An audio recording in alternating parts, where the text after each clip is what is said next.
Hey guys, this is Mark Rodriguez. Pikachika.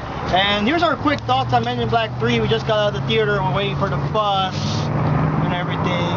What'd you think? I thought it was amazing. I kind of cried at the end. So I'm not going to say anything else. No spoilers. No spoilers, but it's really good. Yeah. And yeah, it's a good movie. It was better than part 2 and everything. And I don't know, it's kind of weird, it's kind of interesting, it's kind of good to go back into the world of Men in Black. It's just that, wow, Tommy Lee Jones sure looks old. I mean, he was in Captain America, he looks old. Men in Black 3 looks like old, like damn. Will Smith is still hot though. I'm like such a big fan of Will Smith, I had to watch it. And I predicted this when I was a kid. There's got to be a Men in Black 3, and I waited this long to finally get to see Men in Black 3. And was it worth the wait? Yes, it was. And your thoughts, Johnny, real quick? Well, I think the movie's pretty good, and I'm pretty amazed how well done the movie is. Because it's part 3. Usually part 3 sucks, so it took so long. It did took a while, but the final product was pretty good, which is good, and he did say that he was with the agency for 14 years. That's like a quote right there. That's good. Okay, and I don't want to do any spoilers, but the ending is a must. It's worth watching the movie just because of that ending. I won't say anything. Also, you don't have to wait for the credits. There's nothing for the credits afterwards. Yeah. Don't wait. So anyways, we'll give a full review later on. But right now, this is Mark. Pikachika. And Johnny. From behind the camera. Woo! Bye. Hey guys, I'm Mark Rodriguez. And I'm Johnny Rodriguez. And you're watching Mark and Johnny at the Movies. We're going to talk about Men in Black 3, the brand new movie that just came out like a week or two ago with, of course, Tommy Lee Jones and Will Smith.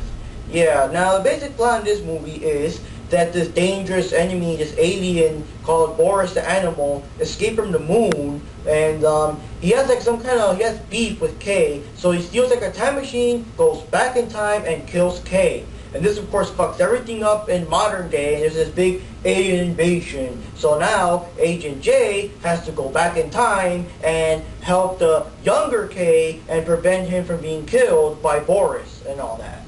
And what I gotta say, it's a pretty good movie. And, of course, one of the biggest themes of the movie is the actor, I'm sorry, I don't know his name, but the guy that played the younger K did a very, very good job playing the younger K. I mean, not just younger K, but the Tommy Lee Jones in general. I mean, I don't even know if the actor has that same accent or not, but he did a very good job imitating Tommy Lee Jones. I mean, has the whole look, the posture. Congratulations, man. It's a good job. I mean, you can't tell. I mean, that's awesome. I mean, if he ever plays like another movie, like let's say, like The Life of Tommy Lee Jones or whatever the hell in the future when he's even more older or something, like that guy could really pull off the role, you know? Yeah, well, I think the movie's pretty fun and entertaining, and surprisingly, it's a very good part 3 because most part 3s usually suck. So considering how long it took this movie to be released after Men in Black 2, that was like a couple of years ago. Yeah, it's like 2000 something. Yeah. 2002 or 3 or something. And now we're 2012, guys, so yeah. Yeah, it took a while, but I'm surprised that the movie still feels fresh and it still has kind of like the continuity from the the hell happened to your hand? Work accident. Oh. But anyways, it has like a certain continuity, you know. It doesn't look like a movie that's filmed by someone. I bet it's the same director, but you know, it's been a long time, so you know, it's a miracle that the movie is still that good. The effects are pretty good. The CGI, of course, is very good. The aliens, you know, look as gross as ever. And I like the fact that the movie kind of takes back in the 60s, because that's the time when, when it goes back, Kay was young or whatever. So, yeah, it looks pretty good. And you get to see, like, more or less how Men in Black is back in the 60s, because they still have, like, of course, you know, advanced space technology compared to what people have in the 60s, but you still notice how, you know, it's still kind of primitive and whatever compared to what they have now, like the more modern technology. Kind of hard to explain, but yeah. Well, anyway, so one of the things I want to point out is that in this movie, we do not see Frank the Pug, except like for a little picture cameo thing, and we don't see Jeeves, you know, the guy who shoot off his head, it grows back, stuff like that. And it's kind of weird. It's kind of a good and bad thing at the same time, in my opinion, because, well, the big complaint about Men in Black 2 is that it brought back all the characters from Men in Black 1, so it felt like too much the same thing, like the same jokes, the same characters, and it also came out too much. I think because Frank and Jeeves came out so much in the Men in Black cartoon, they probably felt pressure to give them bigger roles in the movie, you know. Now, Men in Black doesn't have these characters. You got all these newer characters and newer aliens and stuff. So it's good that it's different, but at the same time, since they came out so much in Part 2, it's kind of a shocker that they did not come out in Part 3. That's kind of weird. And of course, there's more little things. There's a Gaga cameo in the movie, and one of the woman that helps Boris escape, I just found out, was played by one of the girls from the Pussycat Dolls. I'm surprised you didn't know that. So you're I think I kind of got the idea, but she was dressed up pretty different in the role. Oh, so of course. It's kind of like, and then, I don't know if she was supposed to be kind of alien too or something, I don't know. But anyway, yeah, there's another character in the movie, his name is Griffin, and he's this fifth-dimensional character that can basically see every possible future ever, because it follows the weird scientific theory that every decision you make makes a different world. So for example, if I decide in the morning to put on blue jeans or something, it creates a whole different world compared to if I was thinking, yeah, I'll wear the black pants instead. And he sees everything. But the thing is, like what our friend Jimmy said, the character feels a little tacked on, and it feels a little like too convenient to the plot. Like it really helped things a little. Like I don't know, it felt weird. It's like if the author decided to put his finger in there and help, you know, J and K solve the mystery faster because he knows everything. He knows the script, in other words.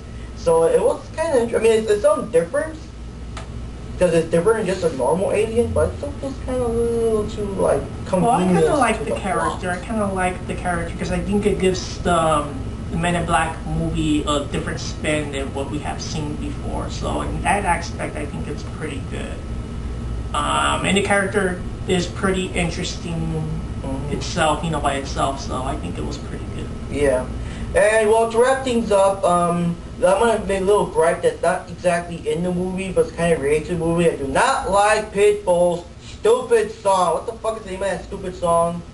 You know the name of it? I forgot the name. Yeah, but I don't know. Okay, you know, Will Smith, he always sings the songs. I don't blame him. He's not in the music industry anymore. I don't know if he's going to make more songs later, you know, because but when Men in Black first came out, he made the song, and he got popular again, so he started making theme songs for Men in Black 2, Wild Wild West. He started doing the getting jiggy with it and all that crap, so it helped him come back. He stepped away for a while. Now he's back in this movie. I think it's his first movie in a while, you know. I think so. And so now we got Pitbull making the song. And no offense to Pitbull, he makes, you know, badass songs, but this one sucked ass. I did not want Pitbull crap song in the movie. Yeah, it's definitely not his best work, and yeah, you'll just leave it to that. And I'm surprised that during the 60s, in the little scene, I'm not going to spoil what scene, but you still hear music in the background, so I guess that's typical 60s music. Oh, that's not kind of like 60s. That's crappy what it sounds like. So anyways, guys, I think that's the review, because we already saw what Pikachika had to say, and we said a couple of things, so that's it. Any last things?